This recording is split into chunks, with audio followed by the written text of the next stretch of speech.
నమస్తే అమ్మా. నమస్తే తల్లి.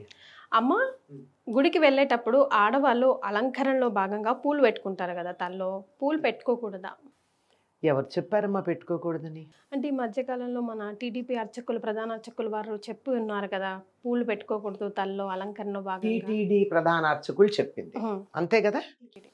టీటీడీ ప్రధాన అర్చకులు చెప్పింది తిరుమలకి మాత్రమే వర్తిస్తుంది.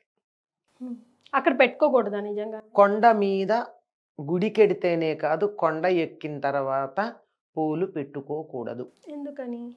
ఎప్పుడో అమ్మవారు అలా అలిగి ఇక్కడెవరు పూలు పెట్టుకోకూడదు అన్నదట పద్మావతి అమ్మవారు. అందుకని కొండ మీద మాత్రం పూలు పెట్టుకోకూడదు. ఇంకా వారు చెప్పింది పూర్తిగా ఎందుకు చెప్పట్లేదు మనం పూల గురించి? పూల గురించే, ఎందుకంటే వేరే రకాలైనటువంటి చర్చలు జరుగుతున్నాయి గనక దాని ఒక్కదాని గురించే మాట్లాడుతున్నారు. అలా తిరుమలలో ఉన్నటువంటి దేవాలయానికి వచ్చేటటువంటి వాళ్ళు సంప్రదాయమైన వస్త్రధారణ చెయ్యాలి అని చెప్పారు కదా. ఆ మాట ఎందుకు మాట్లాడటలేదు? పూల గురించి మాట్లాడుతున్నాం ఒకటి. రెండోది జుట్టు విరబోసుకోకూడదని కూడా చెప్పారు కదా. రెండు. మూడవది అంటే వస్త్రము, కట్టు బొట్టు, ఈ రెండు ప్రధానమమ్మ. జుట్టు, కట్టు సంప్రదాయమైనటువంటి వస్త్రధారణ. ఇప్పుడు మనకి దక్షిణ దేశం అంతా కూడా చీరలు కట్టుకుంటాం. ఉత్తర దేశీయులు చూడీదార్లు వేసుకుంటారు. అది కూడా సంప్రదాయమైన వస్త్రధారణే, కాదనం లేదు.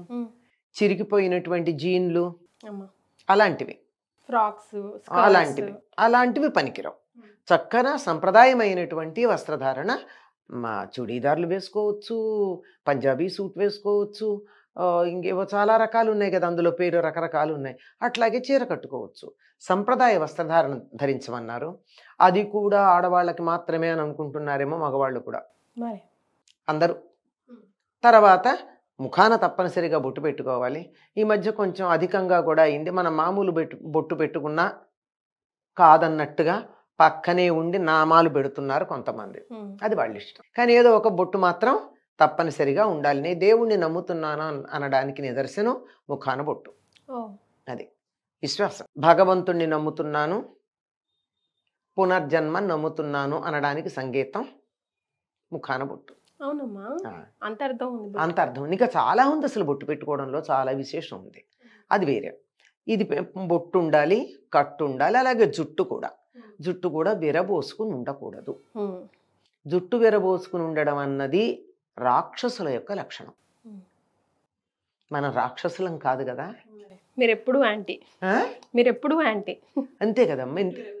జుట్టు విరబోసుకోవడం అన్నది చాలా పనికిరానటువంటి, చేయకూడనటువంటి పని. ఎందుకు అంటే జుట్టు చివర మన పాపాలు ఉంటాయట. ఇక మనం చేసిన పాపాలన్నీ బయటికి పెడుతూ ఉంటాయి, వెళ్లకుండా ఎక్కడ ఉంటాయి? ఆ జుట్టు చివర ఉండి అక్కడ గుళ్ళో పడింది అనుకోండి, బాగుండదు. అక్కడ కట్టేస్తాను దాన్ని, బయటకు వచ్చి వదిలేస్తాం. అందుకని జుట్టు విరబోసుకోకూడదు. ఇంకా జుట్టు విరబోసుకున్న అంటే గుళ్ళో అని కాదు, కానీ జనరల్గా బయట గనక అయినట్టయితే దెయ్యాలు మొదలైనవి ఆశిస్తాయి అని చెప్తారు.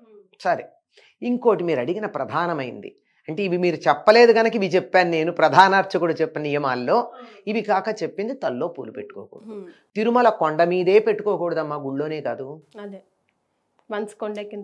ఎందుకంటే ఆ కొండ మీద ఉన్నటువంటి పువ్వులన్నీ పరమాత్ముడికి మాత్రమే చెందుతాయి, భగవంతుడికి మాత్రమే చెందుతాయి, వెంకటేశ్వరుడికి మాత్రమే చెందుతాయి తప్ప మానవులు ధరించకూడదు అన్నారు.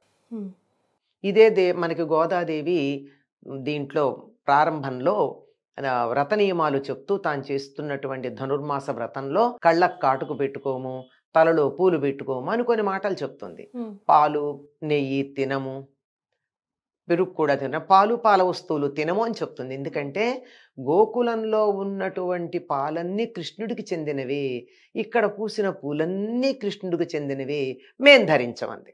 మరి ఇది ఎప్పుడు ధరించవచ్చు అంటే, దేవుడికి పెట్టిన తర్వాత నిర్మాల్యంగా తల్లో పెట్టుకోవచ్చు. అలాగే దేవుడికి నివేదన చేసినటువంటి దధ్యోదనమో లేకపోతే పరమాన్నమో క్షీరాన్నమో ఉంటే అది ప్రసాదంగా తినొచ్చు. అంతేగాని ముందు మనం తీసుకోకూడదని ఆవిడ చెప్పిన నియమం.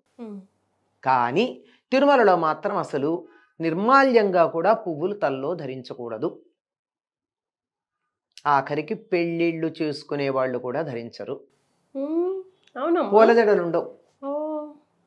తిరుమలలో పెళ్లి చేసుకుంటే పూలజాడు ఉండదు, తలకు ఒక మచ్చుకో పువ్వు కూడా పెట్టుకోరు. పెట్టరు. మెడ ఒకటి పెట్టుకుంటే 10 పెట్టుకుంటే నియమం అదేలే. ఉల్లంఘించాక సాధారణంగా మెడలో దండలు కూడా వెయ్యరు పెళ్లి కూతురికి పెళ్లి కొడుక్కి. ఓ.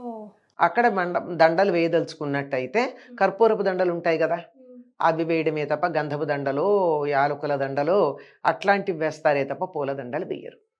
ఇది అక్కడికి సంబంధించిన నియమం తప్ప మిగిలిన దేవాలయాలకు సంబంధించింది కాదు. ఓకే. దేవాలయానికి చక్కగా పువ్వులు ధరించి వెళ్ళవచ్చు. తప్పనిసరిగా ముత్తైదువైనటువంటి స్త్రీ దేవుణ్ణి పూజించే సందర్భంలో ఏ భ్రాసిలాగా కాకుండా చక్కగా అద్దం చూసుకుని బొట్టు పెట్టుకోలేదు. నియమం చెప్తారు, అద్దం చూసుకోకుండా బొట్టు పెట్టుకోకూడదని. అంటే అలంకరణ మీద కూడా నాకు శ్రద్ధ ఉంది. ఈ శరీరం దేవాలయం, ఈ దేవాలయాన్ని నేను అలంకరిస్తున్నాను, ఈ దేవాలయంలో ఇక్కడ దేవుడు ఉన్నాడు కనుక దీన్ని చాలా జాగ్రత్తగా నేను కాపాడుకుంటున్నాను అని చెప్పి దీనికి చేసేటటువంటి దాన్ని శ్రద్ధగా చేయాలి. వెర్రి పిచ్చి అలంకారాలు కాదు, గంగిరెద్దు అలంకరించుకున్నట్టుగా అలంకరించుకోవటం కాదు. కనుక అద్దం చూసుకుని బొట్టు పెట్టుకుని కాటుకు పెట్టుకుని, ఇంకా పూర్వకాలం అయితే కాళ్ళకు పసుపు కూడా రాచుకునేవారమ్మ. ఈ రోజుల్లో ఎవరూ రాచుకోవటం లేదు. అవన్నీ చేసుకుని తల దువ్వుకుని అప్పుడు పూజ చేయాలి. తలకి టవాలో ఇంకోటో కట్టుకొని లేకపోతే పచ్చి తడితలతో చెయ్యకూడదు. తలకి పిడప అంటాం కదా, తల ఇలా ఆరడానికి ఒక బట్ట కడతాం, దాంతో చెయ్యకూడదు. ఎందుకంటే ఆరోగ్యానికి మంచిది కదమ్మా. తర్వాత దేవుడి మాట తర్వాత ఆలోచిద్దాం. తల తడిగా ఉన్నప్పుడు పూజ చేస్తే ఏమవుతుంది? అసలే స్నానం చేసేటప్పుడు ఒళ్ళంతా చెమటలు పడుతుంది. అట్లాంటి తలలో వేడి నీళ్లతో స్నానం చేస్తామేమో, ఆవిర్లు వచ్చేస్తాయి. ఈ ఆవిర్లన్నీ వచ్చేసేటప్పుడు ఆ పిడప వేసుకున్నట్టయితే ఆవిరంతా పిడప పీల్చుకుంటుంది. కానీ ఆ పిడప పీల్చుకోకుండా నువ్వు పూజ కూర్చున్నట్టు ఏమవుతుంది? అంతేకాదు జలుబు చేస్తుంది, అదొకటి. తర్వాత మనకి నెత్తిన గొడ్డేసుకుని పూజ చేయకూడదమ్మా, అది అన్నిటికన్నా ప్రధానం. నెత్తి మీద గొడ్డేసుకోకూడదు. దీనికి వ్యతిరేకంగా దీన్ని వ్యతిరేకించేవాడు నెత్తిన గొడ్డేసుకుని చేస్తారు. అదే కదా, అది అంటాం కూడా. ఒక సామెత కూడా ఉంది కదా, తల మీద వేసుకొని ఏదైనా కోపం వచ్చినప్పుడు నెత్తిన గొడ్డేసుకుని పోయాడు అంటే మరే నాశనం అయిపోయినట్టు. కనుక తల మీద బట్ట ఉండకూడదు, పూజ చేసేటప్పుడు తడి తల ఉండకూడదు. చక్కగా దువ్వుకోవాలి తల. దువ్వుకుని తలలో ఒక పువ్వు పెట్టుకుని దేవుడికి పూజ చేయాలి.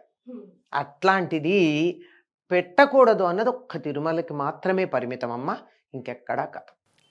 చాలా సంతోషం అమ్మ, ధన్యవాదాలు. నమస్తే.